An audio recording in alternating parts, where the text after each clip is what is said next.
10864. Stations your final time cue will be with 15 seconds until airtime. Mark, 15 seconds until airtime.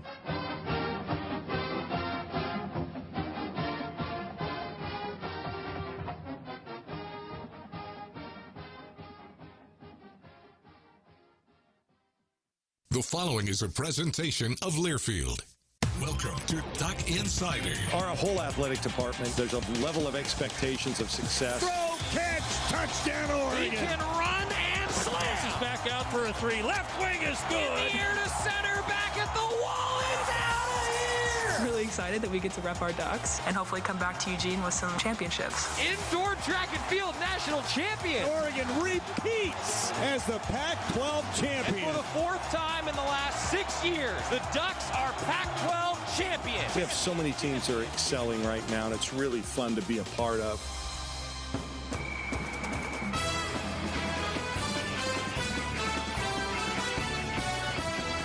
This is Duck Insider on the Oregon Sports Network from Learfield, presented by On Point Community Credit Union. Better banking, local solutions. Live from the Country Financial Studio, here's Joey Mack. Getting ready for a doubleheader at Matthew Knight Arena. Women's basketball and men's basketball both in action this evening, and Oregon football going through what they call a mental sweat day. Today, in the football schedule week, it's actually a Thursday with Fast Friday coming your way tomorrow, and then a travel day for the Ducks, which is why we'll be doing our show a little earlier. For those of you who watch the show live, we're going to do it from 10 to 11 in the morning. If you listen via podcast or on one of our OSN affiliate stations in Portland, Eugene, Medford, Salem, regular time for you.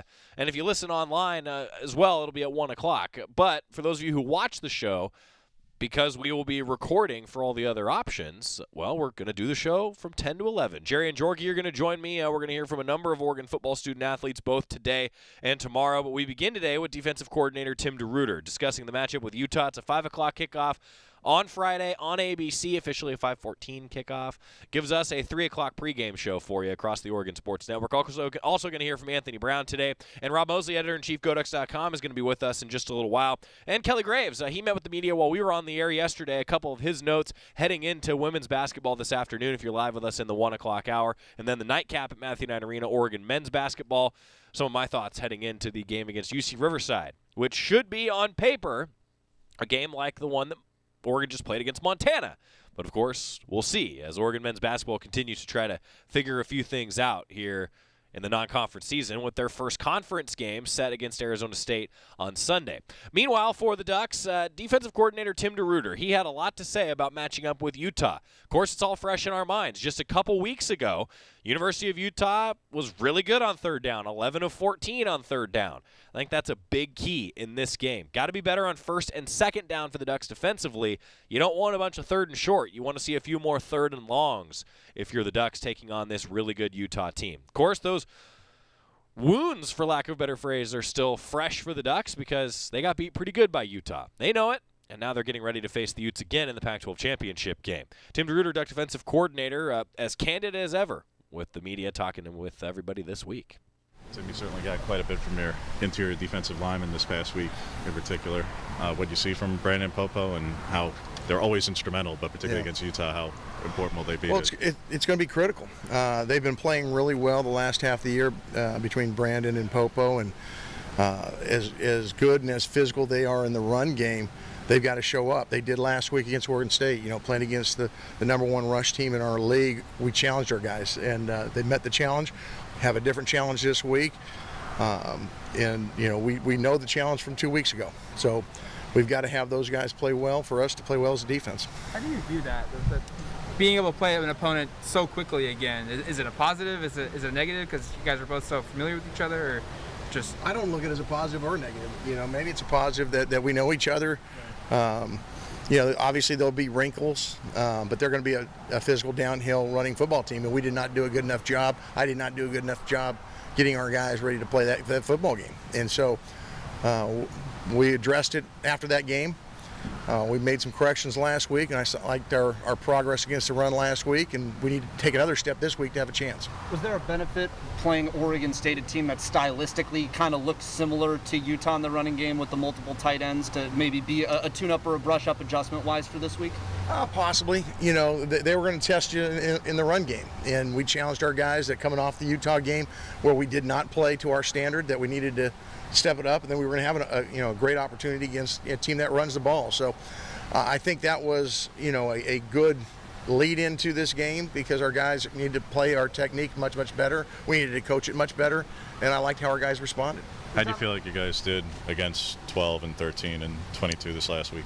I think our guys fit it much better. I think we gave them a better plan than what we had the week before, and our guys responded to that. You came out in 4-3 for the first couple of plays and then kind of broke from that a little bit. Was that one of those wrinkles like you talk about, something just you were testing or putting on tape to give Utah something to think about? Or Well, it's something that we can do. We try to get our best players on the field to match up with what their personnel is on the field, and that's one of our personal groupings that we feel pretty good about fitting runs.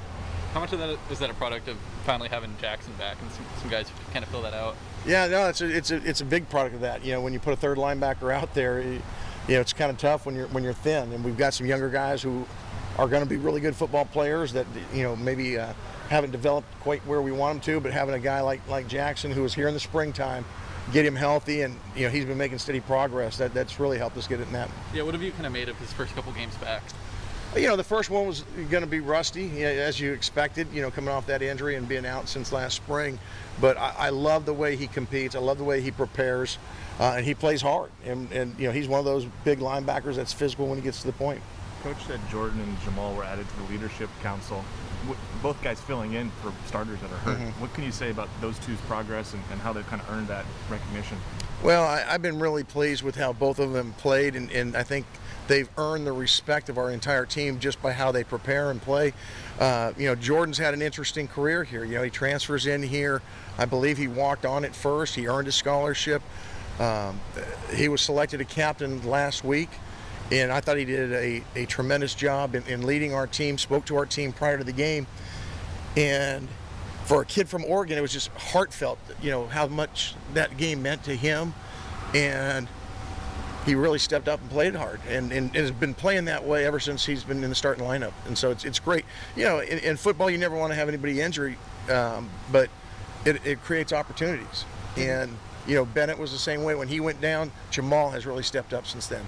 Given Jamal's start to the season and what transpired off the field, what has his personal growth just been from your perspective to get to this point now? Yeah, people make mistakes, and I think he's learned from it. He paid a price by not being able to go through camp, and it set him back, and it hurt our team. He realized that, and so I think he's worked extra hard to make amends, and to see his growth the last couple weeks. We need him to be that player for us, because he's a guy that can play coverage. He's a physical guy in the run game, and so his skill set translates particularly to a game like this, and to see him step his game up has been huge. Dante Manning is a guy who's gotten a lot of reps, and obviously with Mikkel getting dinged up last game, he had to come in a little bit more. What have you seen from him, and kind of how he fared against Oregon State last week? I think early in the season he maybe didn't play with the confidence that he's playing with now, and that comes with reps. He's a guy that's always been a physical player. He's got the skill set. He can really run, but it takes time for young guys to feel comfortable in the system and understand how an offense is trying to attack, what leverage you need to play with, and then how the disguise works. I think he's getting closer to what we need there. I think having him play some nickel has helped him, even though it's a little bit more on his plate, but I think he's a natural player on a slot as well as a corner. So I'm really pleased to see his strides the last few weeks. With what Utah does offensively, particularly in the ground game, Tim, how important is tackling and the tackling circuit this week specifically, and what does the tackling circuit look like in week 14 when that was an issue 10 days ago? No doubt. Their backs are really physical runners, and you have to wrap them up.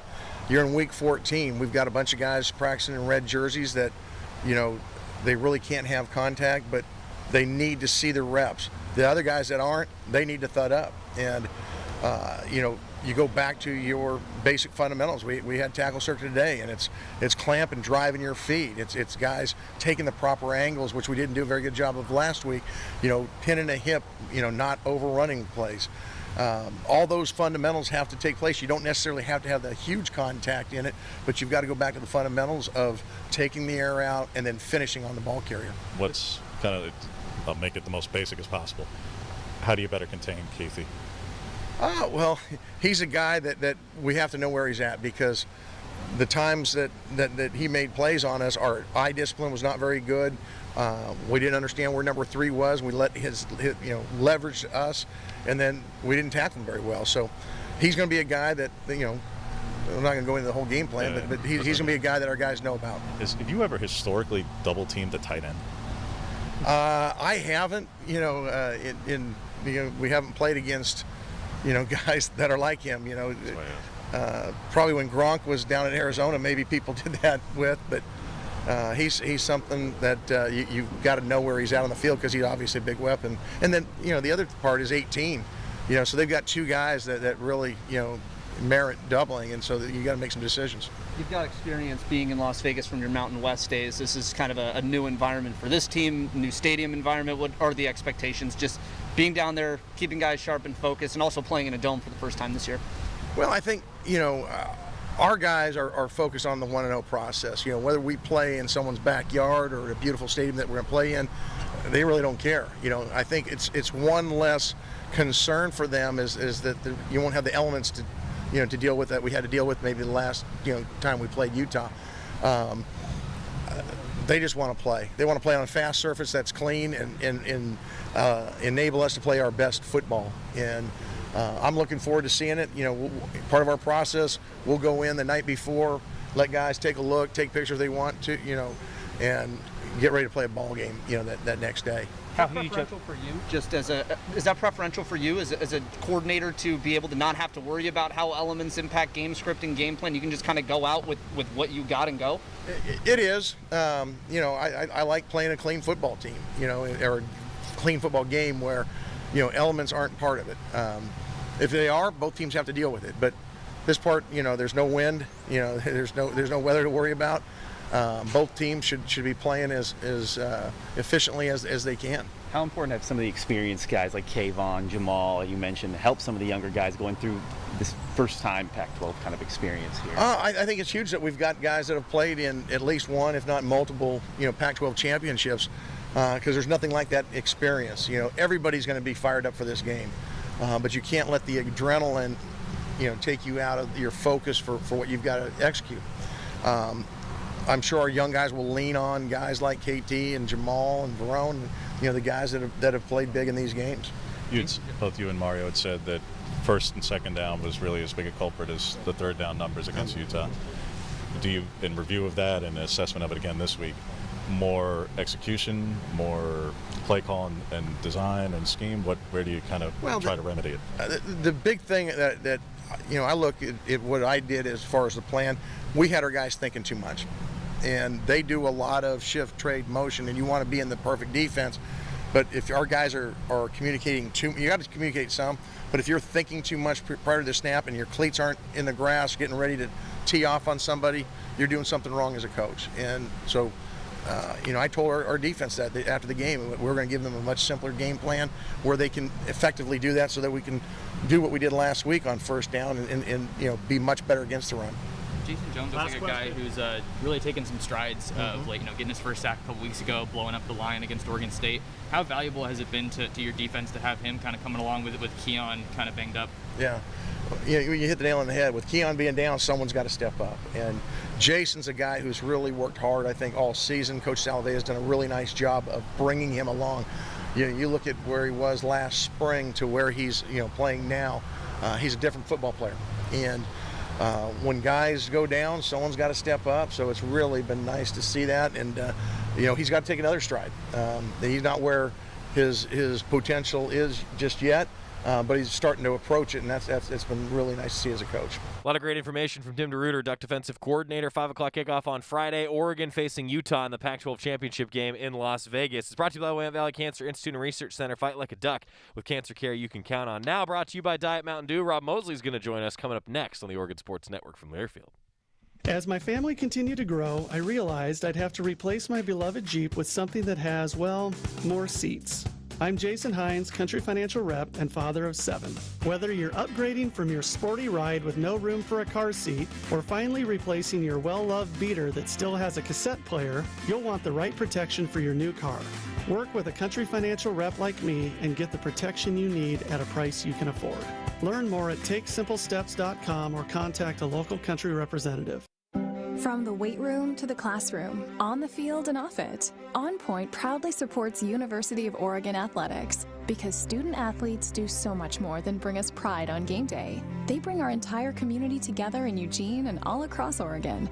So whether you're watching the game in the stadium, at home, or at your favorite local business, their success makes all of us stronger. On Point Community Credit Union. Join in. OnPointCU.com. Federally insured by NCUA. Equal housing opportunity. Your daily dose of Oregon athletics. This is Duck Insider from Learfield.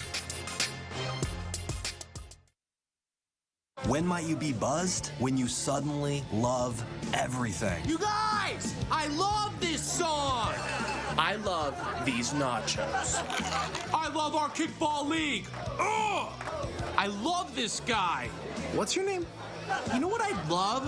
A ride when it's time to head out. If you see a buzzed warning sign, call for a ride when it's time to go home. Buzz driving is drunk driving. A message from NHTSA and the Ad Council. I love your car. Is this real leather? Hey, so what's a great way to spread awareness that driving high is illegal everywhere? A catchy song, of course. You can run, but you can't drive high. You can run, but you can't drive high. Friendly reminder, don't drive high. If you feel different, you drive different. Brought to you by NHTSA and the Ad Council.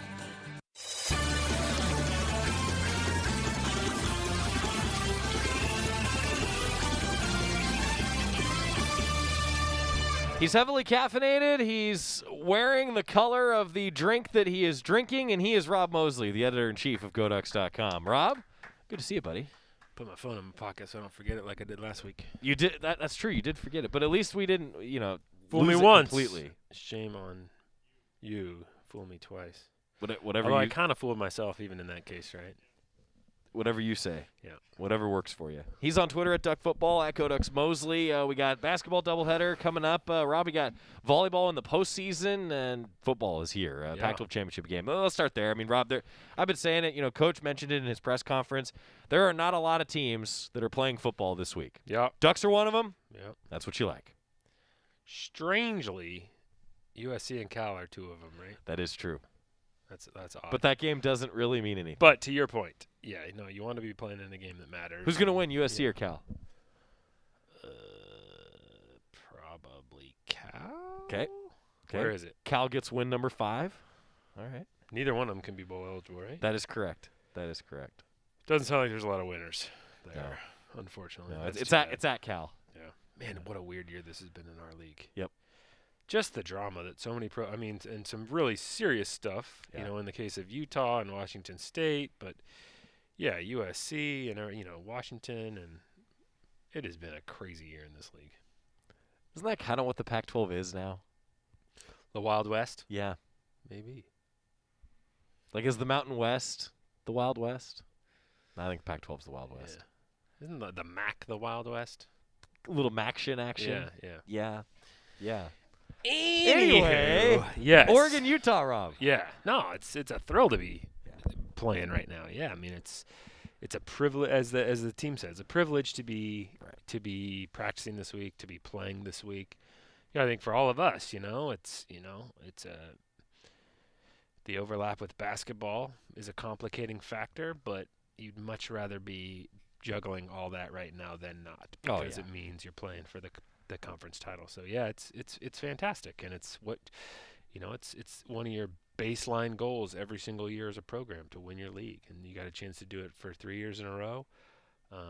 That's pretty cool. And the accomplishments are already great. I mean, the 12th 10-win season in program history. Is it 12 already? Yeah, the 12th 10-win season in program history. 2000 was the first. It's crazy. That's wild. right? So at least that's according to the Ace communication staff and the. Right. And we play more games now. Yeah, but still, I mean, it's an impressive. Yeah. You talk about No doubt. Just the historics of what the Ducks have been able to do, and 3 straight Pac-12 championship games. Yep. Now, of course, there's some recency bias that last couple weeks have not been all that great for the Ducks. Remembering that matchup with Utah, now they get a chance to exercise some of those demons right now instead of having to wait till the next time you play them, which is maybe in another calendar year. Yeah, it's pretty cool. We talked before the first Utah game that this season had a chance to be eerily similar to a couple of seasons in recent history. Sure, yeah. One of them was 2014, and unfortunately it's not going to be eerily similar to that. It doesn't look like. But another one of them was 2019, and it was eerily similar in that the Ducks went on the road the week before facing Oregon State and lost. It was eerily similar in that they rebounded to beat Oregon State. It was not a perfect comparison because I thought Oregon looked much more impressive against Oregon State last week than they did in 2019. Sure.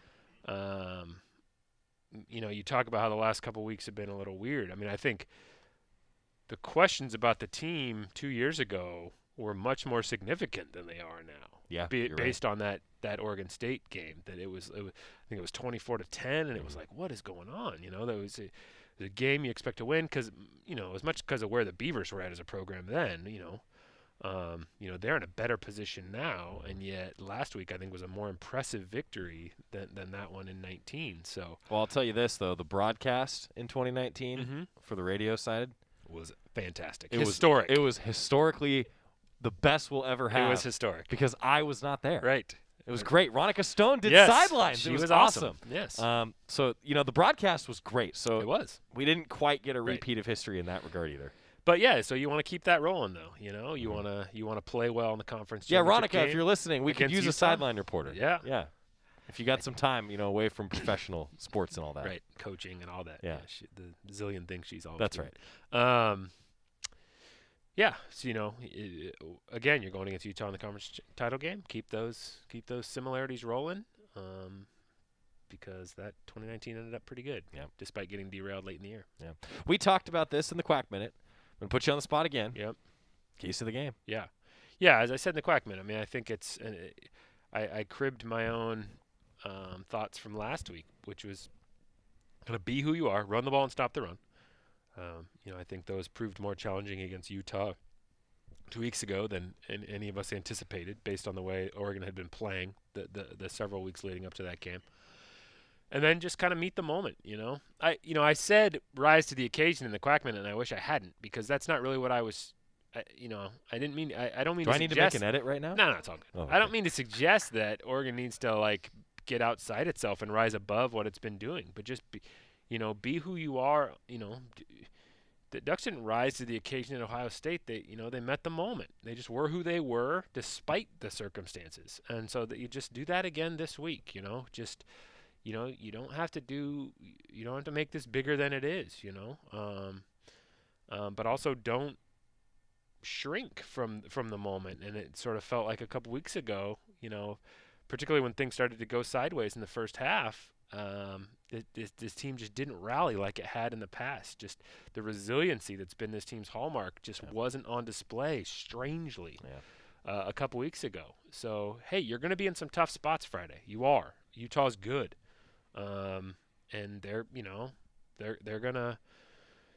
you're going to feel some pressure at times. You're going to feel, maybe you'll be in a deficit at times. Maybe you'll have a turnover. Maybe you'll have an untimely penalty.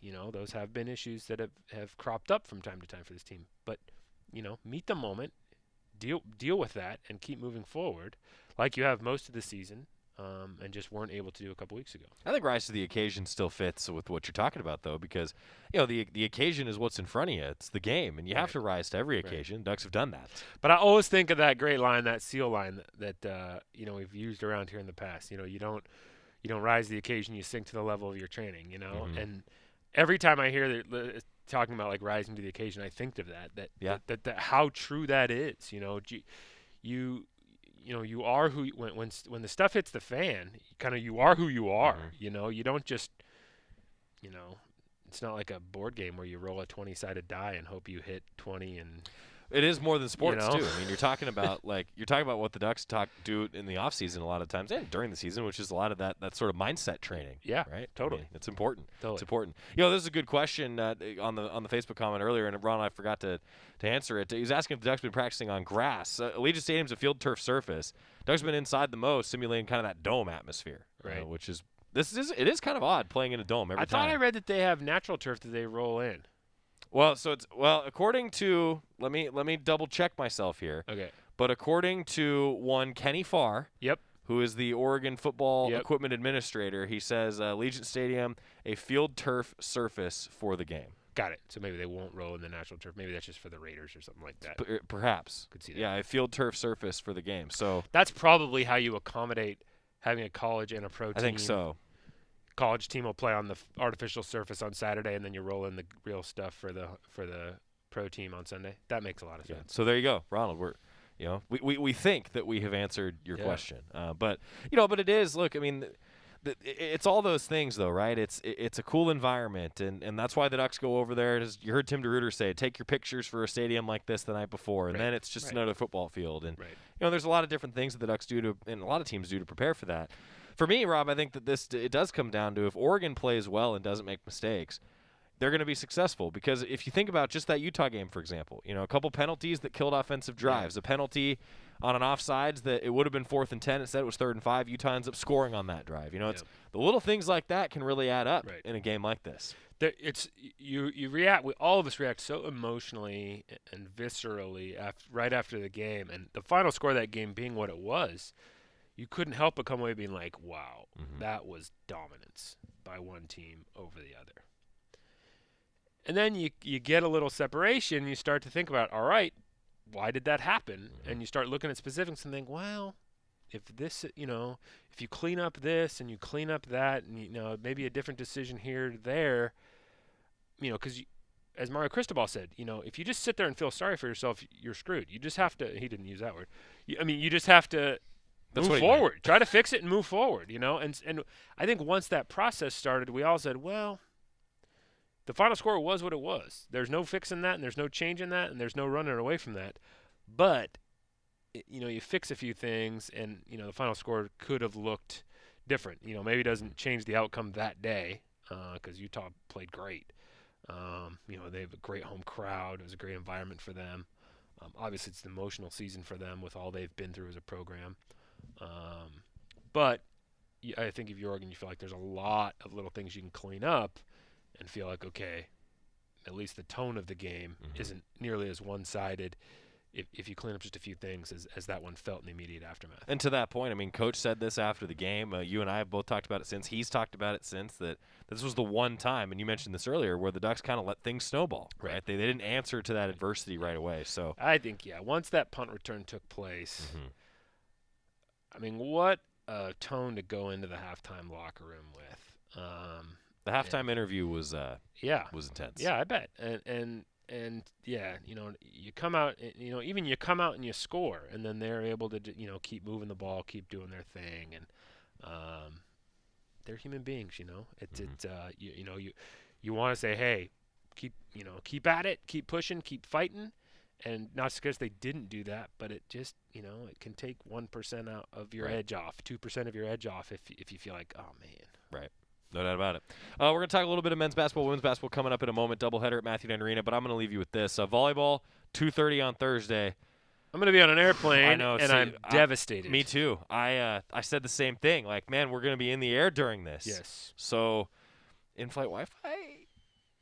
Hopefully, because I think we're on a different airline than we've been on. I'm just crossing my fingers because maybe we'll have some seatback monitors. Hey, 18th time in program history that the Ducks are going dancing for volleyball, and the second time in 8 months. That's right, which so is weird. Wild. So weird, yeah. Absolutely wild. But I think the Ducks have a great chance to win this pod. They're not the host team, the number 14 seed Creighton, and then the Ducks are technically like the number 2 one in that pod. Yeah, I think they got a great chance, Rob.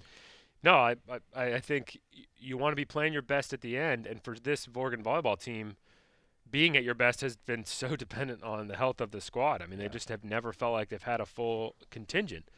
Taylor Borup comes back for senior day last week, and things are great, and then Kylie Robinson can't go in the Oregon State match. So right when you felt like, oh, everything's clicking. So hopefully Kylie's good to go. And if that's the case, you feel like, hey, this is who we've hoped all along Oregon volleyball could be. It stunk not seeing it almost at any point during the regular season, but if you can be that during the postseason, that's the perfect time to peak at the right time. Yeah, absolutely. Peak at the right time. Absolutely. He's Rob Moseley, editor-in-chief, GoDucks.com, on Twitter, at GoDucksMoseley, at Duck Football. Practice report coming up throughout the rest of the week? No, I probably won't do one tomorrow since we're traveling. All right, so just some basketball recaps. Yep, basketball tonight, volleyball preview. And then all of the coverage on Friday. Yep. Wall to wall. Yep. Well, I might sleep in a little Friday. Well, but wall to wall once the game is played. Absolutely. Yeah. 100%. 100%. He's Rob Moseley, editor-in-chief, GoDucks.com. Enjoy that plutonium, will you? Hey, thanks, bro. We're going to get a break. When we come back, men's women's basketball doubleheader and a little more football talk. Going to hear from Anthony Brown on the Oregon Sports Network from Learfield. Dear past, present, and future football watchers, football is back! So consider this your official excuse for always putting football watching first, courtesy of Pepsi. That haircut appointment? Seeing the in-laws for the first time in ages. It's been so long. Nope, sorry, Susan, not if it's on Sunday. Long story short, after the year we've all had, we think you could use a little football watching. So crack open a Pepsi and cheer your football watching face off. With love, Pepsi. Made for football watching. That's what I like. You're listening to Duck Insider. Duck Insider on the Oregon Sports Network from Learfield. Jill, why don't you tell the class what you did this weekend? Well, my dad and I went in search of some magical minnows and found a zillion of them in the stream from our lookout rock. Then my sister and I escaped from an evil slug king and went back to my super twig fort for safety. Then we told stories till it got dark, and the Big Dipper led us all the way home. Wow. Where were you, Jill? We went to the forest. It's not that far away. Ask your parents to take you and your friends to the forest this week. It's closer than you think. Check out discovertheforest.org. Brought to you by the U.S. Forest Service and the Ad Council. If a natural disaster comes knocking, how prepared is your family?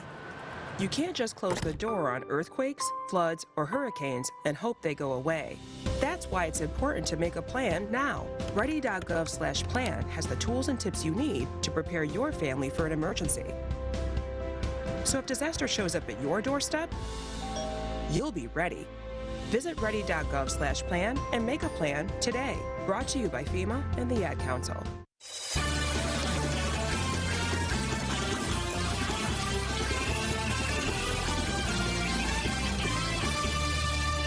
Welcome back to Duck Insider, presented by On Point Community Credit Union. Joey Mack in the Country Financial Studio. Oregon women's basketball coming up this afternoon. A 3:30 start if you're live with us in the 1 o'clock hour. 3 o'clock pregame show for Terry Johns. They're taking on UC Davis, who gave the Ducks a pretty darn good game last year. So we're going to be, I think, on guard for that one, especially because, as we're going to hear from Kelly Graves later on in today's show, Niara Sabali will not be available. Tina Paupau, India Rogers not available. The Ducks are banged up. And they're trying to figure out what that rotation is going to look like as they fit in some different players into different spots. Yeah, I feel for this women's basketball team, man. It's like we were talking about the Oregon volleyball. Injuries are the worst part of sports. Elsewhere in your Cafe 2-minute drill, Oregon men's basketball against a UC Riverside Highlanders team tonight that Oregon should beat. This is a UC Riverside team that is good, but they're not Oregon talent-wise. But the Ducks are still trying to figure some pieces out. I think N'Faly Dante playing closer to 20 minutes, really going to help the Ducks. I think that Jacob Young coming off the bench in that game against Montana, I really liked that for the Ducks.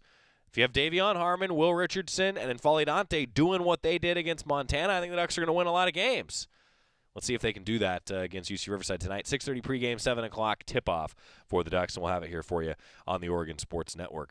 Elsewhere, Oregon volleyball, this is your Toyota Women's Sports Schedule Spotlight. 2:30, Oregon Women's Volleyball in Omaha. They have arrived. They will be taking on Kansas in the first round. You can find more details on GoDucks.com, how you can tune in, when you can tune in. It's a 2:30 start time. But remember, it's a tournament. Things could move around a little bit, maybe move back. Oregon Women's Volleyball against Kansas, 2:30 on Thursday. That's tomorrow afternoon. We'll keep you updated as best we can. But, of course, for us, excuse me, Duck Insider is going to take place at 10 a.m. tomorrow because we've got a flight to catch, as Rob and I were just discussing. got a flight to catch out to Las Vegas. So hopefully we land, and it's good news for Oregon volleyball. Your Cafe Yum 2-minute drill. Cafe Yum restaurants throughout Oregon and Washington. Menus, nutrition info are always available. CafeYum.com. When we come back, we're going to hear a little bit from Kelly Graves, and then next, Anthony Brown, the Oregon quarterback. Going to talk with him after this on the Oregon Sports Network from Learfield.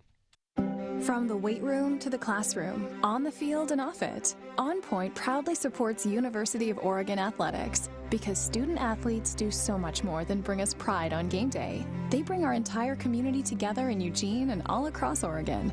So whether you're watching the game in the stadium, at home, or at your favorite local business, their success makes all of us stronger. On Point Community Credit Union. Join in.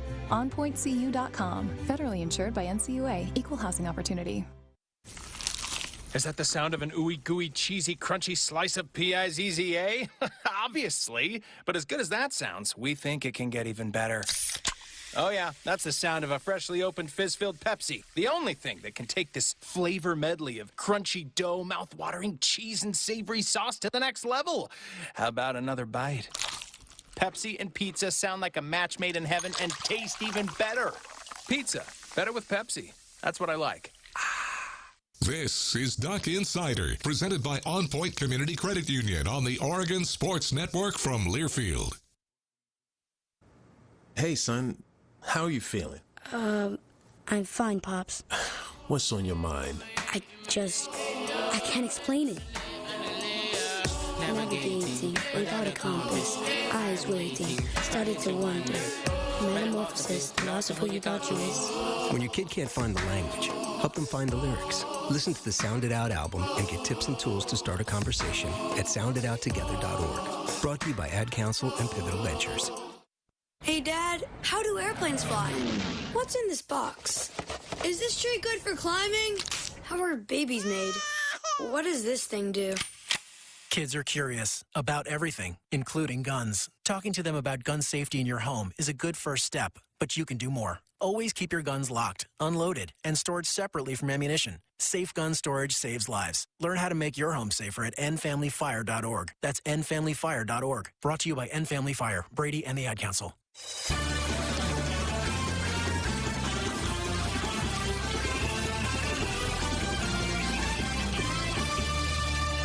Back on Duck Insider, presented by On Point Community Credit Union. Joy Mack in the Country Financial Studio. Oregon football, a 5 o'clock kickoff, 3 o'clock pregame show for us across the Oregon Sports Network. It's under the lights on Friday in the dome of Allegiant Stadium inside Las Vegas. Inside Las Vegas? I guess technically it's inside the Las Vegas city limits, but that was not the proper way to say that. Inside the dome in Las Vegas. Anthony Brown talked with the media earlier this week. Let's hear from the Duck quarterback. He doesn't mess up his words like I do. It only gets bigger at the next level, bro. I'm not worried about that. I know. So what was it like being in your rivalry game for the first time as a starter, walking out with a win, knowing that you're going to a Pac-12 championship after the year that's been? It's been great. We've been through a lot, and it was good seeing everything come to fruition, especially after the week before, just being able to regroup and get back after it, especially against a rivalry team, a good team, and accomplish things as we wanted to accomplish, but it's not over yet. What's to say about this team's resolve to have the offensive performance at Utah and then come back against Oregon State and play one of your best games collectively as an offensive unit? It says a lot. It says we're very resilient, and just got to keep progressing towards that, you know the word that I'm looking for. With Troy Franklin, can you kind of put into words how difficult it is for a guy, especially a true freshman, to split time with the X and the Z and do what he needs to do to play both those positions well? It's very difficult, but he is a very smart kid, and he's very talented, and he's willing to learn. So I have no doubt in my mind that he's not going to be ready for either situation. Is there an aspect that comes to mind of his game that you've seen really kind of improve as this year's gone on? Understanding situations, knowing down and distance and stuff like that, and understanding the speed and urgency of certain plays. As a competitor, how exciting is it to have a second chance at Utah? Because I think everyone has said Utah was not your guys' best effort, and just to have a second chance to kind of make a tone for that. I would say it's just whenever you get a second shot at somebody,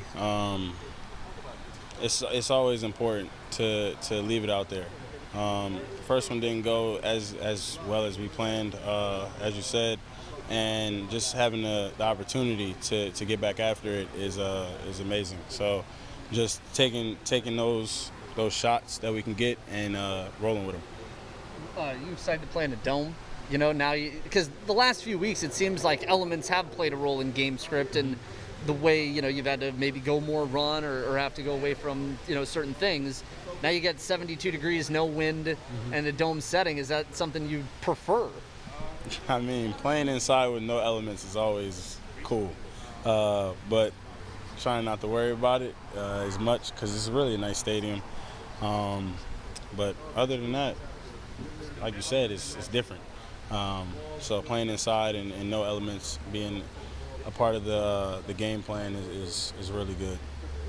How have you seen Ty Thompson grow from spring ball to fall camp to where he's at right now? I would say maturity and understanding what's going on, understanding the urgency of his role, and preparing. He's been doing a really good job. So. When you look back at the film, what did you think you did best in that Oregon State game? I would just say just staying within the box, following my rules, and just playing football the way I know how to play football. Oregon State is a really good team, but when we do the right things and we execute, it's really hard to stop us. So I would just say just being true to my rules.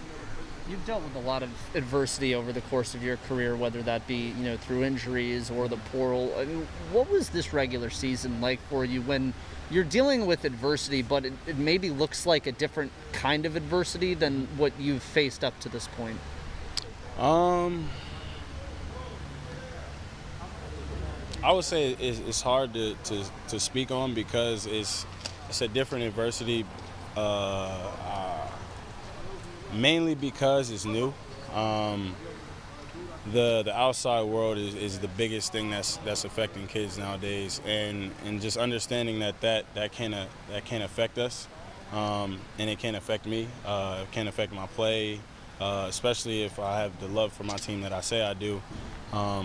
Really need to be locked into what's going on in here, and I don't think people outside understand how that has an effect on kids. But it is what it is. It happens. People are entitled to their own opinions, whether it is what it is. Something is always supposed to be better than what it is. And I get it, but it's not the case. So just being able to roll with it and brush it off, it was the biggest thing for this year. Who in your life has kept you grounded through that process? Because you're beyond your years in how you speak, man, but, like, you're still a kid as well, you know? Like, I'd imagine it's still hard to not be affected by these things when you see them. Mm-hmm. Are there people, whether that's teammates, family, anybody in particular that's stepped up in a big way to kind of help you stay grounded and shut that noise off this year? I would say it's a collection of people. I was raised by a village. My parents always say that. And just,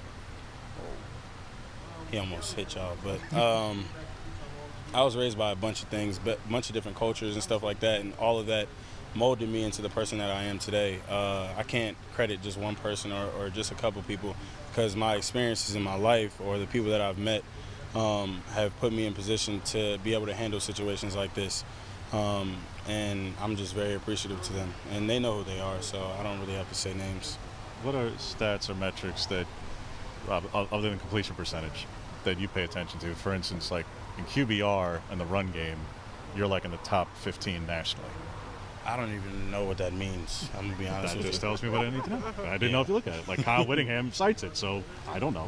We usually, fair enough. Okay, tells me that. You mentioned about obviously a lot goes unseen, coaches and players. When Coach Cristobal is going through what he's going through, as the starting quarterback, as one of the leaders of the team, what does that mean to you? What is it like on Saturday night and early Sunday when he's not here because he's attending to something of that seriousness? Family is important, and especially to the matters that are going on in his family right now. I feel like it's really big for him to go back and see his family and be able to be here with us, understanding how important Friday is for us. And as a team and as a person like myself, I feel like that's huge for us. He really cares about us, and he considers us family as well. So it says everything about us. Take us into the pregame with Coach Moorhead, because I know he was back on the field this past week, first time in about 2 months. What is that benchmarking discussion, a little bit of what you can share of just what's it like having him back after not having him there for like 7 weeks? I would say it's just huge. He brings a different kind of energy. He keeps me level. We both think alike, so it's nice to have somebody that's been in my shoes already, and understanding situations that I'm getting ready to see, and getting me to visualize them right before the game. So I feel like that's the biggest part. To kind of expand on just the perspective piece of all of this, you know, Coach Cristobal has had his situation. Coach Moorhead has had his. A lot of the adversity you've dealt with has been, you know, the online punditry and outside noise. When the real things happen, does that add perspective for you personally, and knowing that the noise is kind of just noise in the grand scheme of things relative to the things this team has seen this year with its coaches and their lives? I would say that, like you said, the noise is just noise. When we go out there and do what we're supposed to do, or whether something happens on the field, the noise doesn't understand what's going on, but the people that matter do. So I would say it's something that we can't worry about, something that we shouldn't worry about, or kids shouldn't worry about at all, if you know what's supposed to be going on the field and you know what's going on. The matters of our situations are a lot different in every case, but it's important to understand that as well. You have 2 games left in your college career. Do you ever think about that, or try and enjoy certain moments of what's going on? And it's been a long road, but I try to enjoy everything, from doing these in front of everybody to just simple warm-ups and before games, and understanding and taking in all the atmosphere and the environment, because I know it's going to change very soon. So I would say just enjoying everything along the way. Do you make it a point to be the first one out there? Because I think you have been almost every week in the early warm-ups before you guys were in pads. I don't make it a point, but I'm just used to it. My dad used to have me warming up early all the time when I was younger, specifically because I played every position when I was younger.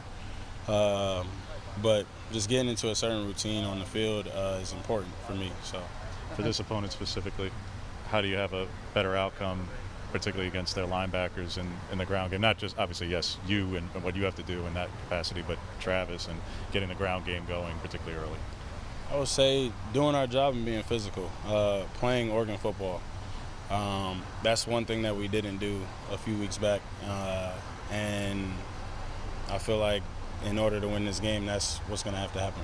So running on P and 10 like you guys did in the first half this last week, or 13 out of 18 first downs this past week, I guess that's Oregon football. Staying ahead of the sticks and not basically hindering ourselves in situations. So I know the term "everything happens for a reason" is kind of cliche in some respects, but when you do look at the totality of your college career, now that you're coming down to the end, I know you probably haven't had a ton of time to think about it, but do you kind of see some of the crossroads that you've been thrown in the last 5-6 years, and do you think what if on something different, or do you feel pretty firm about what your journey's kind of been up to this point?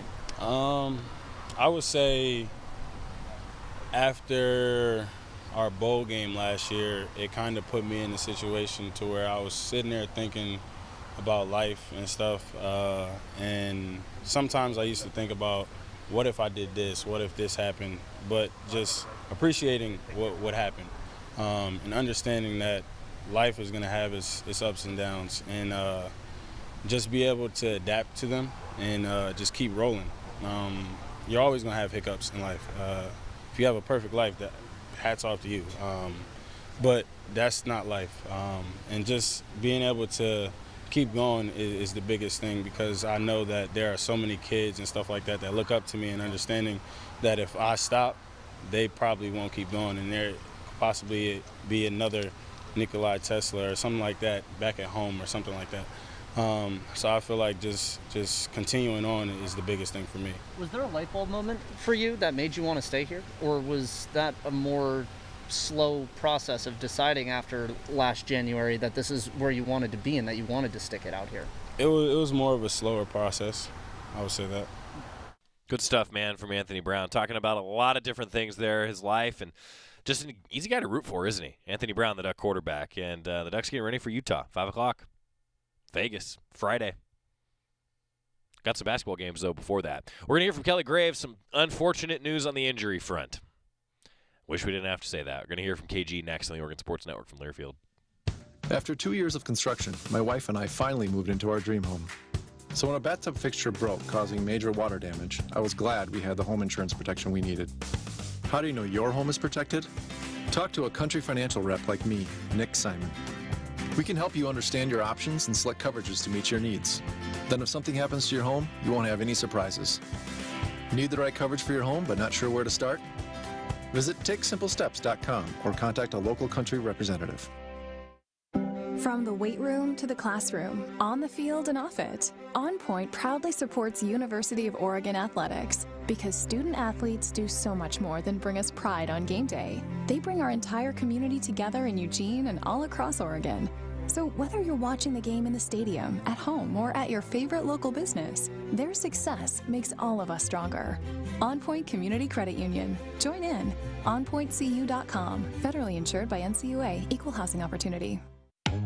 More Duck Insider coming up on the Oregon Sports Network from Learfield. Adopt US Kids presents What to Expect When You're Expecting a Teenager. Learning the lingo. Jelly. Jelly adjective. Jelly is a shorter, better way to say jealous. As in, Chloe, I am like so jelly of your unicorn phone case. You don't have to speak teen to be a perfect parent. Thousands of teens in foster care will love you just the same. Visit adoptuskids.org, brought to you by the U.S. Department of Health and Human Services, Adopt U.S. Kids, and the Ad Council. What is dedication? My daughter started making necklaces. She makes what we call affirmation fashion. I tell her every day that your black is beautiful. And if there's anything better than being beautiful, it's being smart. And if there's anything better than being smart, it's being kind. And reaffirming that every day is our method of making sure her chin never drops. That's dedication. Visit fatherhood.gov to hear more. Brought to you by the U.S. Department of Health and Human Services and the Ad Council.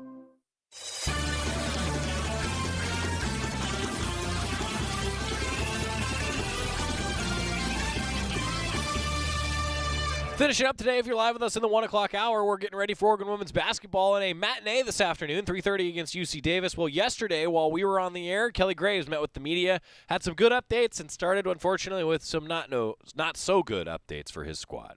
The latest on, I'm guessing that Niara would be the one in terms of closest to actually returning, though. So starting with her, and then just the timetable, is it still a couple of weeks away for Tahina, and obviously India further off, but Tahina and Niara at this point? Yeah, James, unfortunately, that's not correct. Niara is, for the foreseeable future, I'm not even going to put a timeline on it. We're hoping on all of them by Christmas. The only good news we have is Big B will be back, for tomorrow's game. She's practiced the last couple of days. Niara just had an MRI yesterday. And we're still weeks out on that one. I wish I had better news, big guy. We were hoping the same thing. India gets her cast off today. She'll have a few weeks of rehab. And then Tahina is kind of already progressing in her rehab. There's an outside chance that we get them for the Midwest trip. My guess is Pac-12 opener. I've been more forthright today than I've normally, because I actually have more answers for you today, fortunately. But it's still an unfortunate situation. We have some pretty good players sitting on the bench. wondering, out of the last couple of games, what were your biggest takeaways, just writ large, haven't been able to go through the video, and specifically on the offensive end, what you think, what adjustments you need to make? Because obviously putting up numbers in the 60s, very unlike your Oregon teams in general. Well, first and foremost, the margin of error is a lot smaller. You look at the players that we were missing, those were 4 of our playmakers. So we've got, in essence, I wouldn't say role players, but we have players that aren't used to having the ball in their hands, making plays for others, that are in a position to have to make plays for others. And that made it a little more difficult. And at times the ball stuck a little bit too much. I hopefully will be better in tomorrow's game at just ball movement. But you take somebody, the first game showed how important Niara is to us. She was a secondary ball handler against pressure. She can obviously make plays in the half court, not only for herself, but for others. And so, that went away. And we just got to, and I think we'll be better. I think our offense will be a little bit more fluid. We added a couple of things to make it so there will be a lot more point A to point B to point C kind of action, as opposed to read and react and play.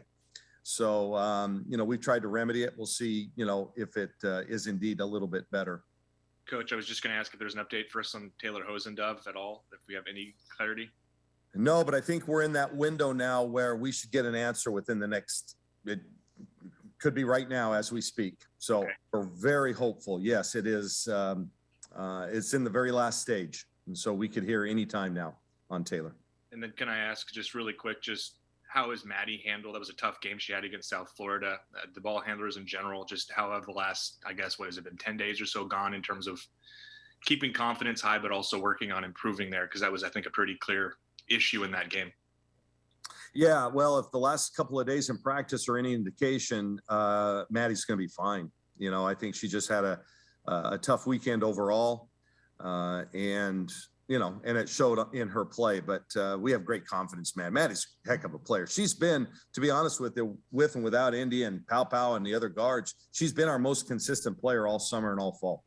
That's Maddie Shear he's talking about, and impressive what she's had to step into and what she's done. The Ducks a little banged up. You heard Coach Graves talking about it, but now can they figure out that rotation and what that rotation needs to look like against the UC Davis team that's got some experience? That's going to be the key this afternoon. Terry Johns will have the call 3:30 with a 3 o'clock pregame show. Then I will follow him with Oregon men's basketball.